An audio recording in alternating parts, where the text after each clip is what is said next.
আলহামদুলিল্লাহ সবই জানায়। আমি এমন এক মানুষ যে আমার সাকসেস স্টোরি, আমার ডিপ্রেশন, আমার ফেইলার, ইচ এন্ড এভরিথিং আমি শেয়ার করি। কিছু মানুষ আছে তাদের সাকসেস স্টোরি শুধু শেয়ার করে, বাট সাকসেস ওইরকম আসে না যেরকম অনেকে দেখায়। সাকসেস কিন্তু অনেকগুলো হচ্ছে এরকম আপস এন্ড ডাউনস কার্ভের মাধ্যমে চলে আসে। এটা লিনিয়ার না, লাইফ কিন্তু লিনিয়ার না। সো আমি যখন শুরু করি প্রাইভেট ইউনিভার্সিটি স্টুডেন্ট হিসেবে, আপনারা জানেন অনেকে আমি লিডিং ইউনিভার্সিটিতে পড়াশোনা শুরু করি। আমি SSC HSC very low GPA ছিল আমার 3.44 এসএসসি তে, এবং এইচএসসি তে 3.70 ছিল। আমি খুবই ভালো স্টুডেন্ট ছিলাম, বাট আনফরচুনেটলি রেজাল্ট কখনো আমাকে সাহায্য করেনি অনেস্টলি।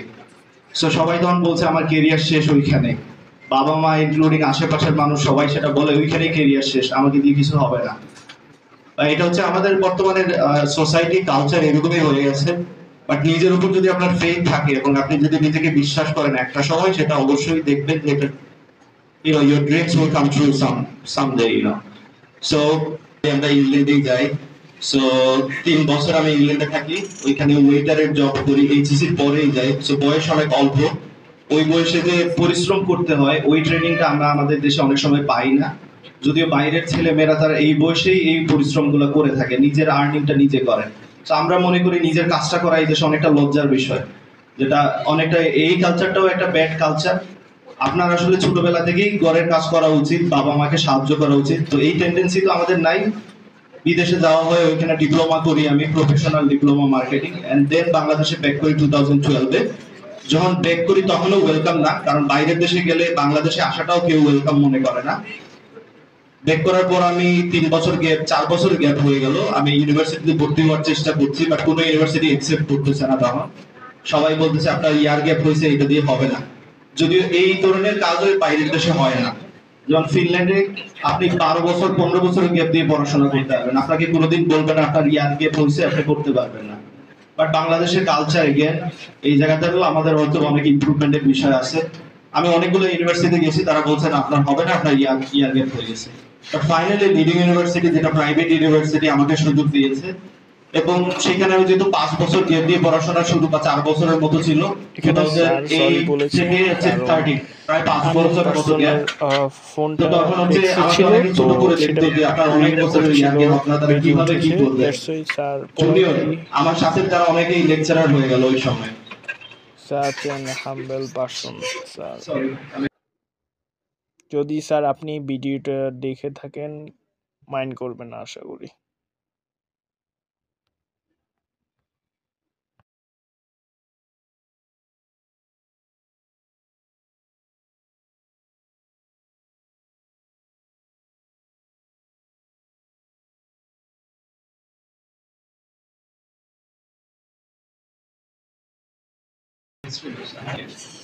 আমি মেক শিওর করি যে ভাইব্রেশন ইউজ করা। সো 2012 থেকে আমার ফোনে রিং আমি শুনি অনেক।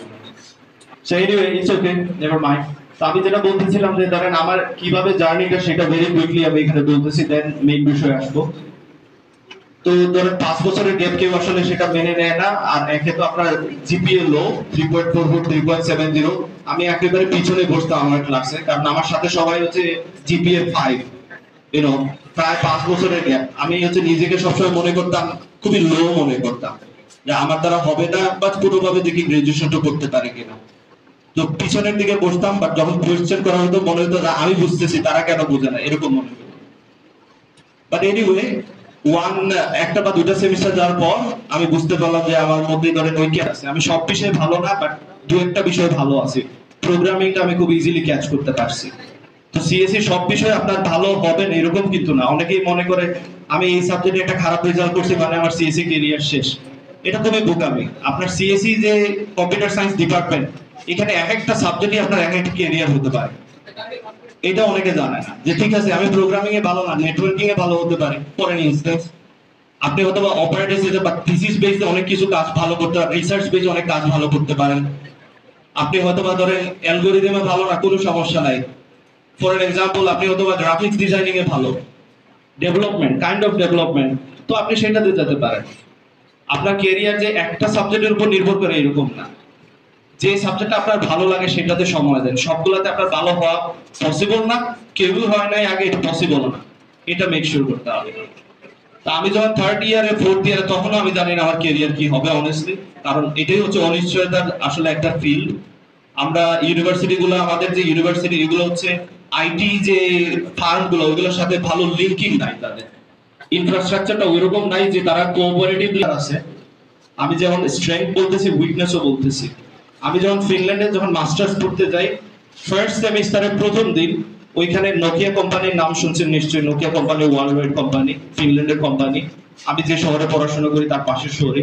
তো ওই বড় বড় কোম্পানিগুলো তারা আসে, নবীনবরণ অনুষ্ঠানে আসে, তারা বলে আমরা এই ফিল্ডের স্কিল লুক খুঁজতেছি, তোমরা যদি নিজেদেরকে ট্রেন করতে পারো আমরা এখান থেকে পিক আপ করবো। সো আপনি আপনার গোল তখনই সেট আপ করতে পারতেছেন ইমিডিয়েটলি। বাট আমাদের আনফরচুনেটলি আমাদের আইটি ফার্মগুলোর সাথে ইউনিভার্সিটির লিঙ্কিং অনেক কম। এটা প্রায় সব ইউনিভার্সিটির জন্য অলমোস্ট। এই জায়গাটা আমাদের একটু কাজ করতে হবে, যাতে করে শুরুর দিকে স্টুডেন্টরা বুঝতে পারে যে কে কোন দিকে যেতে যাচ্ছে, তার অপরচুনিটি কি কি আছে। এখানে আমরা পড়াশোনা করি অপরচুনিটি না জেনেই পড়াশোনা করি যে ওকে সামডে আমি একজন ডেভেলপার হব, কোথায় হব কিভাবে হব নো আইডিয়া। বুঝতে পারছেন? সো যারা অলরেডি ডেভেলপার তারা যদি আপনারা এসে বলে এই স্কিলগুলো দরকার ডেভেলপার হওয়ার জন্য, তাহলে আপনারা নিশ্চয়ই ইন্সপায়ার্ড হবেন। ওই মুখস্থ বিদ্যা দিয়ে আসলে তেমন একটা কাজ করা যায় না। ধরেন দুটার কম্বিনেশন লাগে। আবার অনেকেই মনে করে যে সিএসসি সাবজেক্টগুলো পড়ে কি হবে, শুধু ডেভেলপমেন্টে থাকি। এই যে ডেভেলপমেন্ট ফিল্ডটা দুইটারই কম্বিনেশন। অনেকেই মনে করে টেকনিক্যাল স্কিলই সব, রিয়েল লাইফে ইন্ডাস্ট্রিতে soft skill plus technical skill দুইটা ইম্পর্টেন্ট। সো থিওরিটিক্যাল নলেজেরও ইম্পর্টেন্ট আছে। আপনি যখন এইখান থেকে সিএসসি ডিপার্টমেন্ট থেকে আইদার আপনি রিসার্চ বেস কাজে চলে যেতে পারেন, অথবা চাইলে আপনি ডেভেলপমেন্টে কাজ দিতে পারেন। কোন দিকে যাবেন সেটা আপনি ডিসাইড। আপনার প্রোগ্রামিং ভালো লাগতেছে না, আপনি রিসার্চ করতে ভালো লাগে, go for research base. But আপনার যারা ডিপার্টমেন্টে আছেন অলরেডি, এখানে অনেক প্রফেসর আছেন, আপনার অনেক তারা পেপার পাবলিশ করছেন, তাদের কাছে কতদিন পরামর্শ নিতে গেছেন এটা একটা কোয়েশ্চেন। পরামর্শ নিতে গেছিলেন যে কিভাবে আমি থিসিস করব, কিভাবে পেপার পাবলিশ করব। এই জায়গায় আমাদের কারিকুলামে একটু ঘাটতি আছে।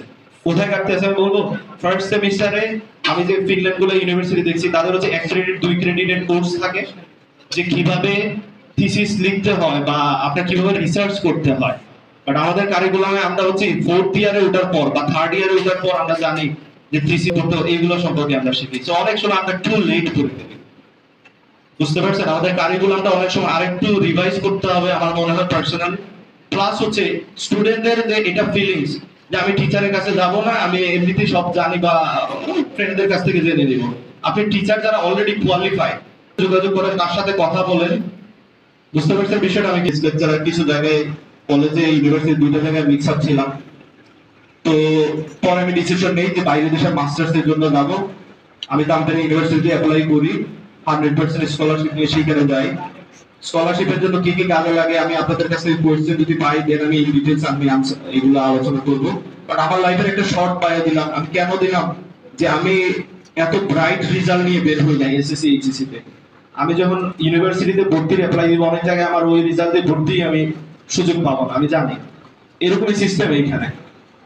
এবং আমি আফসোস করতাম এক সময়, ধরেন এই নর্থ সাউথ বা এআইবি নাম আমি অনেক শুনতাম, অনেস্টলি স্পিকিং প্রাইভেট ইউনিভার্সিটির নামগুলো শুনতাম এবং ইচ্ছা হতো যে একসময় যদি করতে পারতাম, বাট ওই ব্যাপার টাকা পয়সা ছিল না। বাট এখন ধরেন ওই ইউনিভার্সিটি গুলোই আমার এখন সেমিনারের জন্য ইনভাইট করতেছে। বুঝতে পারছেন? তো এখানে প্রাউড ফিল করার মতো আমি কিছু দেখি না। কেন জানেন? এটা হচ্ছে অ্যাচিভমেন্ট। আপনি হার্ড ওয়ার্ক করে অ্যাচিভ করছেন, অনেস্টি দিয়ে অ্যাচিভ করছেন। প্রাউড ফিল করার কিছু নাই। লাইফ হচ্ছে এ টু থেকে জেডে যাচ্ছেন, অল্প দিনের একটা পৃথিবী। বেশি হলে ধরেন বাঁচবেন কাউন্টেবল ডেজ, 2000 দিন 5000 দিন সর্বোচ্চ। এখানে প্রাউড ফিল করার কিছু নাই একটা। বুঝতে পারছেন? আপনার হচ্ছে অ্যাচিভমেন্টটা হচ্ছে যে সাকসেস যেটা কি জিনিস, আপনি প্রতিদিন বেঁচে আছেন, এটা একটা বড় সাকসেস। বুঝতে পারছেন?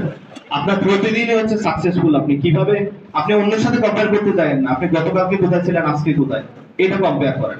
যে গতকালকে আমি এই জিনিসটা জানতাম না, আজকে এই জিনিসটা জানি, ইটস মাই সাকসেস। আপনি এখন এখান থেকে বসে আমার সাথে যদি কম্পেয়ার করেন, আমি 12 বছর এই জায়গায় আসছি, আমার সাথে কম্পেয়ার করার কোনো মিনিং নাই আপনার।